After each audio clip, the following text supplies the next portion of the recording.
Olá pessoal, hoje a gente vai conversar sobre exercício físico e hipertensão arterial, mas hoje eu não vou conversar com você sobre, entre aspas, a hipertensão normal. Hoje a gente vai falar sobre hipertensão resistente, esse é o tema principal desse vídeo. Hoje a gente vai ver o efeito importante que o exercício físico tem no tratamento da hipertensão resistente. Não sei se você já ouviu falar nessa terminologia. Então vou começar dizendo o seguinte: eu já gravei outros vídeos aqui em outras oportunidades falando sobre a hipertensão arterial. Eu falei o que era a hipertensão, quais são os seus principais fatores de risco, as formas de tratamento, inclusive do efeito importante, do papel importante que o exercício físico tem no tratamento da hipertensão arterial. Falei inclusive de um fenômeno denominado hipotensão pós-exercício, que é um fenômeno extremamente importante para o tratamento da hipertensão arterial, que é desencadeado exatamente pelo exercício físico.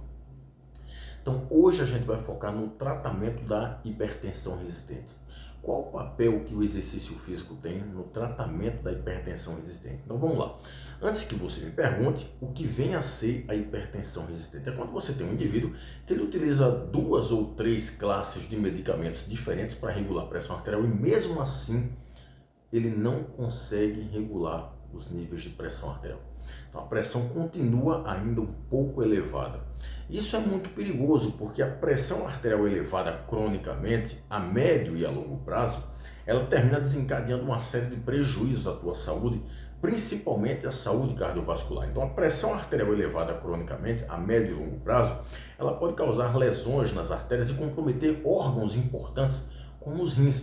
Então é extremamente importante achar formas de reduzir essa pressão arterial, seja através da medicação, seja através de modificações na dieta, seja através de controle do estresse, através do exercício físico ou todas essas intervenções em conjunto. Então vamos lá, quando a gente fala na hipertensão resistente, o indivíduo toma lá 3 classes de medicamento e não consegue regular a pressão arterial. Será que o exercício físico, quando entra nessa história, ele consegue regular essa pressão e essa pressão consegue ficar melhor regulada? Será que o que falta para um indivíduo que é hipertenso resistente não é mais dose de medicamento, mas sim exercício físico? E eu iria mais além. Será que o que falta para um indivíduo que é hipertenso resistente não é uma modificação mais sistemática, mais organizada no seu estilo de vida? Então vamos lá, vamos ver o papel importante do exercício físico no tratamento da hipertensão resistente. Hoje eu vou mostrar para vocês um estudo que foi publicado por pesquisadores brasileiros no ano 2022. Eu vou colocar aqui o estudo para vocês verem, tá? Esses pesquisadores, o que foi que eles fizeram? Eles pegaram 20 hipertensos, dos quais 10 eram hipertensos normais e 10 eram hipertensos resistentes. Lembra lá o que é hipertenso resistente, né? Os caras tomavam lá 2, 3 classes diferentes de medicamento e a pressão arterial não regulava, não baixava, até baixava, mas não baixava, não ficava dentro dos padrões de normalidade. E aí os pesquisadores colocaram esses indivíduos, esses hipertensos, para fazerem uma única sessão de exercício físico. Então eles submeteram esses indivíduos para fazer uma sessão de exercício aeróbio, uma sessão de musculação e uma sessão de exercício combinado, que é quando você faz musculação e aeróbio na mesma sessão de treinamento. Todos esses 20 indivíduos hipertensos, resistentes e não resistentes, todos eles fizeram uma sessão de aeróbio, uma sessão de musculação e uma sessão de treinamento combinado, só que em dias diferentes, mas cada um fez apenas uma sessão de cada modalidade. Como é que foi mais ou menos o protocolo de exercício? Para o aeróbio, eles fizeram 45 minutos na esteira com intensidade moderada. Para a musculação, eles treinaram 6 exercícios, 4 séries de 12 repetições com uma intensidade moderada, então não levavam até a falha concêntrica, isso não é nem indicado para um indivíduo hipertenso, né? E o treinamento combinado, que é quando você faz musculação e aeróbio na mesma sessão de treinamento, o que é que eles fizeram? 25 minutos de exercício aeróbio e depois 2 séries de 12 repetições na musculação também com intensidade moderada, tanto o aeróbio quanto a musculação com intensidade moderada. Então quais foram os resultados encontrados pelos pesquisadores? Em primeiro lugar, houve reduções significativas na pressão arterial sistólica e diastólica nas 3 modalidades de exercício. E essas reduções permaneceram reduzidas lá por até 24 horas. Aconteceu nas 3 modalidades, sendo que o aeróbio e o combinado tiveram reduções maiores e mais duradouras, mas quando a gente vai ver em termos estatísticos não houve diferença, mas em termos numéricos O aeróbio e o combinado, ou seja, musculação e aeróbio na mesma sessão, causaram reduções maiores e mais duradouras. Essa redução na pressão arterial, que é uma redução aguda, ou seja, tu faz só uma sessão de exercício e aquela sessão de exercício consegue regular a tua pressão arterial por algumas horas, até 24 horas, isso é denominado de hipotensão pós-exercício. Eu já falei em outros vídeos, mas eu vou repetir aqui. O que é hipotensão pós-exercício? Vamos para a definição primeiro da hipotensão. É quando você tem uma queda na pressão arterial logo após uma sessão de exercício, alguns minutos após a sessão de exercício, e essa queda é uma queda maior que os valores pré-exercício. Então vamos para um exemplo, porque pode ter ficado muito complexa essa definição, né? Vamos para um exemplo. Suponha que um hipertenso chegue para treinar, ele está ali com uma pressão de 140 por 90. Depois da sessão de exercício, vamos pensar que daqui a 10 minutos depois do exercício, ele está agora com 130 por 80. Daqui a 20 minutos ele está com 120 por 80. Daqui a 30 minutos ele está com, sei lá, 110 por 70. Essa queda nos valores da pressão arterial, essa queda que numericamente é menor do que o valor pré-exercício, é denominada de hipotensão pós-exercício. Então veja, eles começaram com 140 por 90 e depois de 30 minutos estavam ali com 110 por 70. E essa queda ela fica por algumas horas. Tem estudos mostrando que essa hipotensão dura por apenas 60 minutos, tem estudo mostrando 6 horas, 12 horas até 24 horas, tá? Isso é extremamente importante quando a gente pensa em indivíduos hipertensos, porque a somatória de várias hipotensões pós-exercícios determina uma hipotensão crônica, ou seja, os teus níveis de pressão tendem a ficar mais regulados com o passar do tempo, ou seja, a médio e longo prazo. Então você induz uma hipotensão pós-exercício na segunda, você induz uma hipotensão pós-exercício na quarta, uma na sexta, depois uma na segunda de novo, quarta, sexta e assim sucessivamente. Cada hipotensão pós-exercício, somatório dessas hipotensões, com o tempo a tua pressão vai ficando mais regulada. Esse é o papel importante que o exercício físico tem na regulação da pressão arterial. E observe, essa queda na pressão arterial sistólica e diastólica que aconteceu em todas as modalidades de exercício, principalmente no aeróbio no combinado, aconteceu apenas para o pessoal que tinha hipertensão resistente. Tá? E depois eu comento sobre o pessoal que era hipertenso não resistente. Então essas quedas na pressão arterial, essas quedas significativas na pressão arterial sistólica e diastólica, que aconteceu para as 3 modalidades de exercício, principalmente para o aeróbio combinado, aconteceram nos hipertensos resistentes. Quanto à pressão arterial central, medida aqui pela carótida, o que eles verificaram? Que todas as modalidades, ou seja, aeróbio, musculação e combinado, reduziram de forma significante. Um ponto importante aqui é em relação à resistência vascular periférica, que reduziu também em todas as modalidades. Antes de dizer sobre essa questão, deixa eu te dizer o que é resistência vascular periférica. A resistência vascular periférica ela diz respeito à dificuldade com que o sangue flui dentro das artérias. Então funciona mais ou menos assim.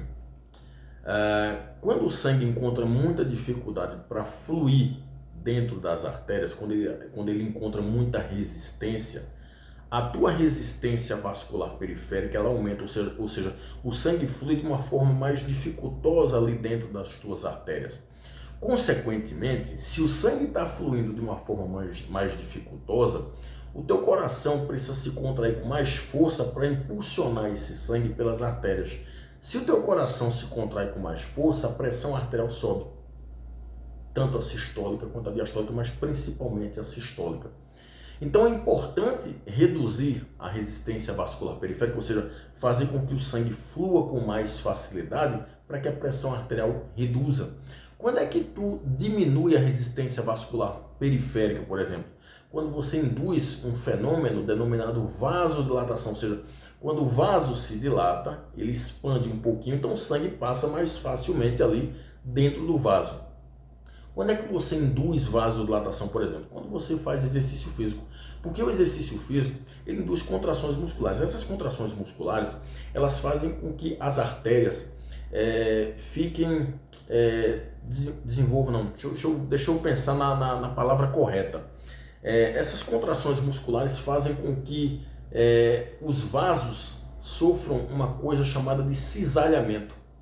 É como se uma parede interna do vaso se esfregasse na outra parede interna do vaso. E aí esse esfregaço, esse cisalhamento, faz com que o vaso libere um gás denominado óxido nítrico, que é um gás vasodilatador, ou seja, faz com que o vaso se dilate. Quando você dilata o vaso, você diminui a resistência vascular periférica, ou seja, o sangue flui com mais facilidade. E aí a pressão arterial reduz. E isso acontece quando você faz exercício físico.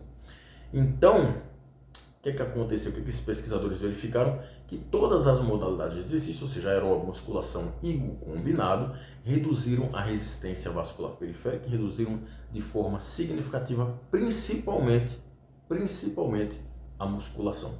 No entanto, a resistência vascular periférica voltou a aumentar após 24 horas. Claro, é esperado, né? Eles voltaram a ficar em repouso. Só que o grupo que fez aeróbio, melhor, quando eles fizeram aeróbio e combinado, os valores, mesmo depois de 24 horas, eles retornaram, mas não retornaram ainda aos valores pré-exercício. Os valores ainda ficaram até mais baixos do que antes do exercício. Então veja a importância do exercício para a regulação da pressão arterial e hipertensão e resistência. Porque todas essas alterações que eu acabei de falar para vocês, na pressão arterial sistólica, na diastólica, na pressão arterial central, na resistência vascular periférica, aconteceram para indivíduos hipertensos resistentes. Então veja como é importante o exercício físico para indivíduos que apresentam hipertensão arterial resistente. Então vamos lá para alguns comentários em relação a esse estudo. Em primeiro lugar, é lógico que esse estudo tem limitações, e limitações importantes inclusive. A primeira limitação é o número de participantes desse estudo, que foi bem reduzido. Foram apenas 20 participantes, dos quais apenas 10 eram hipertensos resistentes. E qual o problema de estudos com um número muito reduzido de participantes, que eu já falei aqui também em outros vídeos? É porque você limita o poder estatístico desse estudo. Quando você limita o poder estatístico, você limita a capacidade de fazer extrapolação daqueles resultados para outros indivíduos, para outros hipertensos, por exemplo, inclusive hipertensos resistentes. Mas esse é um problema muito comum dos estudos que envolvem exercício físico, que investigam exercício físico. É muito comum você pegar estudos sobre exercício que utilizam uma quantidade muito pequena de participantes. É bem característico desse tipo de estudo, de investigação. E quanto aos hipertensos resistentes, veja, é extremamente necessário que os hipertensos resistentes se envolvam em exercício físico. Não importa se vai ser aeróbio, se vai ser musculação ou se vai ser as duas modalidades juntas, o que caracteriza o treinamento combinado ou o exercício combinado. Então, não é só que o hipertenso resistente pode ou não fazer exercício, ele precisa, é uma questão de necessidade. Talvez eu vou repetir o que eu falei no começo do vídeo, talvez o que esteja precisando ali para o hipertenso resistente não seja usar mais medicamento, não seja aumentar a dose dos medicamentos, mas fazer exercício físico, se envolver em exercício físico. E eu vou mais além, talvez o que seja necessário para ele seja modificar o estilo de vida, o que inclui também se envolver em exercício físico, não importa a modalidade. Então ele pode fazer aeróbio, ele pode fazer musculação, ele pode fazer as duas modalidades juntas. E aí, outra pergunta, outro ponto importante. E quanto aos hipertensos normais, os hipertensos não resistentes, o que aconteceu com eles? Eles não tiveram alterações significativas, nem na pressão arterial sistólica, nem na diastólica, nem na pressão arterial central, nem na resistência vascular periférica. Todas essas alterações que eu acabei de falar para vocês só aconteceram para os hipertensos resistentes. E aí você me pergunta, então peraí, Otávio, então quer dizer que um hipertenso, o exercício físico não funciona para um indivíduo hipertenso? Não, claro que funciona, a gente tem que tentar entender o que aconteceu ali. Pode acontecer duas coisas. A primeira é que eles eram hipertensos controlados por medicação. Quando você vai olhar os dados dos hipertensos ali, dos hipertensos não resistentes, quando você vai ver, a pressão arterial já está controlada, e controlada por medicação. Então, quando você tem hipertensos controlados e você aplica exercício físico nesses hipertensos, é difícil você ver alguma alteração relevante, é difícil você ver uma alteração mais significativa. Por quê? Porque os valores da pressão arterial já estão dentro do padrão de normalidade. Então, a janela de adaptação é menor, não tem muita coisa para modificar ali. Você não consegue modificar uma coisa que já está normal, que já está dentro dos padrões de normalidade. Essa é uma explicação. A outra é em relação ao número de integrantes do grupo de hipertensos não resistentes, que eram apenas 10. Quando você tem um número muito reduzido de participantes, fica mais difícil de você ver alterações significativas desses indivíduos. Eu suspeito que aconteceram as duas coisas.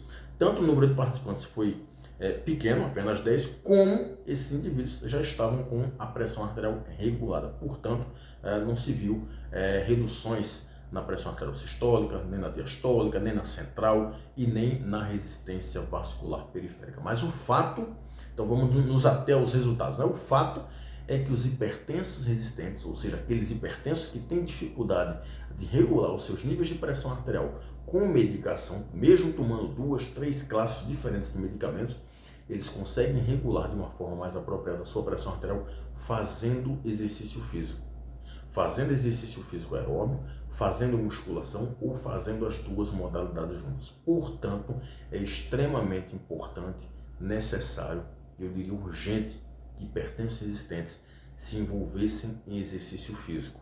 Se envolvendo em exercício físico e regulando melhor a pressão arterial, eles diminuem de uma forma muito significativa as chances de desenvolver doenças cardiovasculares, como por exemplo insuficiência cardíaca, e desenvolver eventos cardiovasculares como infartos e derrames. Então, o exercício físico pode salvar a vida de hipertensos resistentes, ok? Espero ter contribuído.